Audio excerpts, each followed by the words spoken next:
Sementara itu, pemerintah berencana mengaktifkan kembali jalur kereta Padalarang Cicalengka. Tidak hanya itu, jalur ini akan dialiri listrik layaknya Jabodetabek.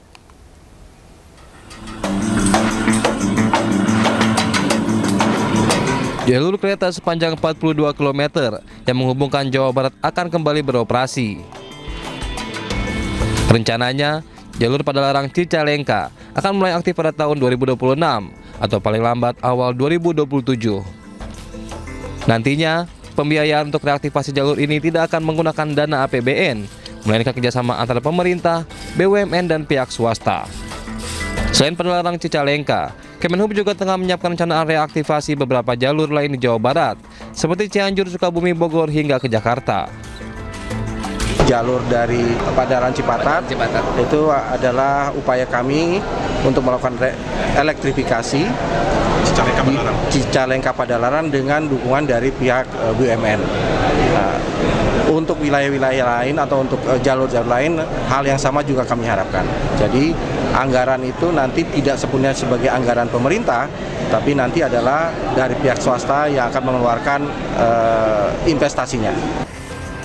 Diharapkan jalur ini dapat memangkas waktu tempuh perjalanan dari Bandung menuju Cicalengka yang selama ini mencapai 2 jam menjadi hanya sekitar 1 jam.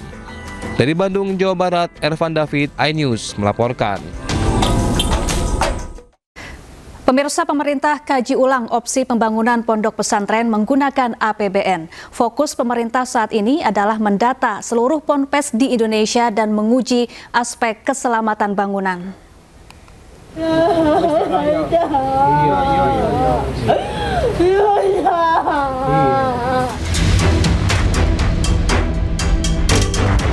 Pemerintah sedang mengkaji sejumlah opsi anggaran untuk membangun pondok pesantren di Indonesia, termasuk Ponpes Al-Hozini di Sidoarjo, Jawa Timur yang ambruk. Salah satu opsi adalah menggunakan dana APBN. Namun menurut Menteri Sekretaris Negara, prioritas pemerintah saat ini ialah mendata seluruh ponpes dan menguji aspek keselamatan bangunan. Pasca kejadian kemarin kan kemudian muncul beberapa pemikiran ya.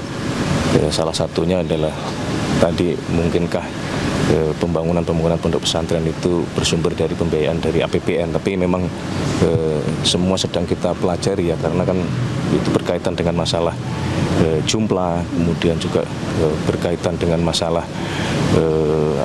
perkembangan, apakah kemudian pondok pesantren yang sekarang eksis yang menjadi prioritas, ataukah ke depan misalnya ada pembangunan pondok-pondok yang baru. Nah, itu sedang dicoba dipelajari ya. Sebelumnya, Menteri Pekerjaan Umum Dodi Hanggodo menyebut pembangunan ulang gedung Ponpes Al-Hozini yang ambruk akan menggunakan dana APBN. Kalau soal anggaran, insya Allah cukup lah. Insya Allah cuma dari APBN ya, tapi tidak menutup kemungkinan nanti kalau juga ada bantuan dari swasta kita pasti juga akan terima. Cuma sementara waktu dari APBN. Musola di Ponpes Al-Hozini Sidoarjo, Jawa Timur ambruk akhir September lalu dan menewaskan 67 orang. Lemahnya konstruksi bangunan diduga jadi penyebab tragedi ini dan menuai sorotan publik. Tim Liputan iNews melaporkan. Pemirsa, cegah banjir, Menteri Lingkungan Hidup Hanif Faisal Nurofik nyemplung dan bersih-bersih Sungai Cipinang di Depok, Jawa Barat. Pemerintah targetkan Sungai Cipinang harus sudah bersih dalam waktu 1 bulan.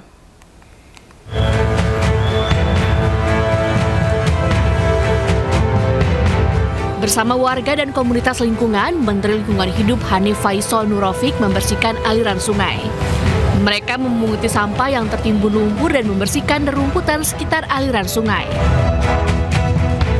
Sampah yang terkumpul didominasi rerumputan dan plastik. Rencananya Sungai Cipinang akan dikeruk untuk mengantisipasi banjir. Pemerintah pun targetkan sungai sepanjang 30 km harus sudah bersih dalam waktu 1 bulan ke depan. Kita akan bersama-sama bereskan Sungai Cipinang. Sungai Cipinang, jadi kita nggak boleh lagi manggil kali. Kalau kali kayaknya pesannya kotor, kita panggil Sungai Cipinang yang 30 kilo ini kita akan selesaikan dalam waktu 1 bulan. Jumat, Sabtu, Minggu ini menjadi agenda dari Kementerian Lingkungan Hidup untuk turun. Selain itu, masyarakat diminta untuk tidak lagi membuang sampah ke sungai. Perusahaan yang membuang limbah ke sungai pun akan ditindak sesuai dengan undang-undang yang ada. Dari Depok, Jawa Barat, Yung Rizky, iNews melaporkan.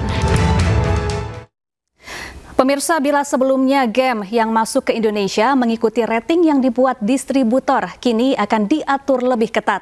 Pemerintah Indonesia resmi keluarkan sistem rating game sendiri yang mengelompokkan game berdasarkan usia. Down in 3, 2, 1. Sistem klasifikasi permainan atau game berdasarkan kelompok usia akan mulai berlaku pada 2026. Nantinya, game yang masuk ke Indonesia akan melalui proses seleksi dan klasifikasi ulang. Tujuannya untuk melindungi anak-anak dan industri game. Hal ini disampaikan oleh Menteri Komunikasi dan Digital Mutia Hafid dalam gelaran acara Indonesia Game Developer Exchange atau IGDX 2025. Yang pada prinsipnya ini dilakukan untuk meningkatkan, melindungi industri game, tapi di saat yang bersamaan juga melindungi para gamers, khususnya anak-anak.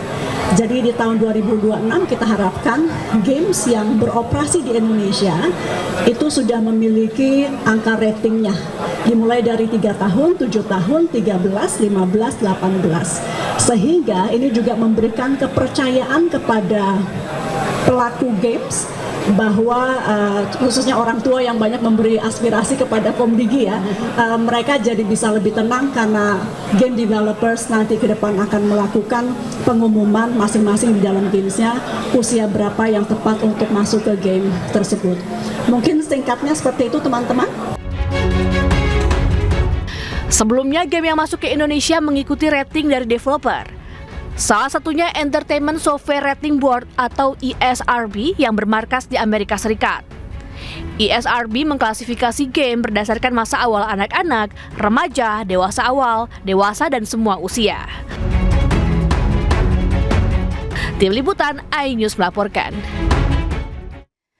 Cek perkembangan program magang nasional yang dimulai Oktober ini. Sekretaris Kabinet Teddy Indrawijaya temui Menaker Yasirli. Sebanyak 20.000 peserta mengikuti program magang berbayar tahap 1 dan pemerintah akan segera membuka tahap 2 dengan kuota hingga ratusan ribu peserta.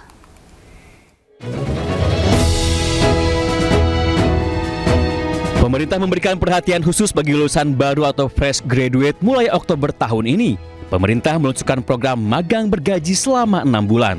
Untuk tahap pertama, sebanyak 20.000 peserta magang nasional akan bekerja di perusahaan BUMN atau swasta dan berhak menerima gaji setara dengan upah minimum provinsi.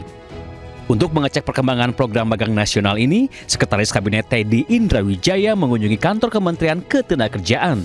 Teddy bertemu Menteri Ketenagakerjaan Yasirli, Wamenaker Afrian Sahnur, serta jajaran Kemnaker. Bisa langsung bekerja di tanggal 20. Anda bayangkan tanggal 20 Oktober beliau sudah kerjasama dengan berbagai ribuan perusahaan.